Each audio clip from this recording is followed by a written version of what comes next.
लग्नाचा सीझन चालू झालेला आहे आणि त्यासाठी आपण कुठल्या प्रकारचे मेकअप प्रोडक्ट्स आपण आपल्या व्हॅनिटीमध्ये ॲड करू शकतो त्यासाठी मी सिरीज बनवत आहे।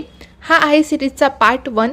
त्यामध्ये आज आपण बोलणार आहे की आपण कुठल्या प्रकारचे मॉइश्चरायझर आपण आपल्या व्हॅनिटीमध्ये ॲड करू शकतो। फर्स्ट आहे इम्रोलिसिसचं हे मॉइश्चरायझर, प्लस हे प्रायमरसारखं सुद्धा काम करतं। हे मॉइश्चरायझर तुम्ही मोस्ट ऑफ द मेकअप आर्टिस्टकडेच बघितलं असेल, मी सुद्धा इथे हेच यूज करत आहे। हे मॉइश्चरायझर ड्राय स्किनसाठी खूप छान आहे, पण फक्त तुम्ही मेकअपमध्येच यूज करू शकता। सेकंड आहे सेटाफिलचं मॉइश्चरायझर। सेटाफिल या ब्रँडची खूप चांगली गोष्ट आहे की त्यांनी प्रत्येक स्किन टाईपनुसार वेगवेगळे मॉइश्चरायझर्स काढलेले आहे।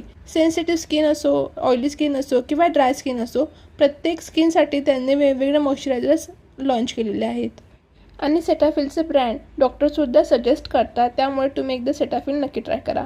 थर्ड आहे हे PACचं ॲक्वा ब्लास्ट मॉइश्चरायझर। हे वॉटर बेस्ड मॉइश्चरायझर आहे आणि हे स्पेशली आपण ऑइली स्किनवरतीच यूज करू शकतो आणि हे मेकअपमध्ये सुद्धा यूज केलं तरी चालेल।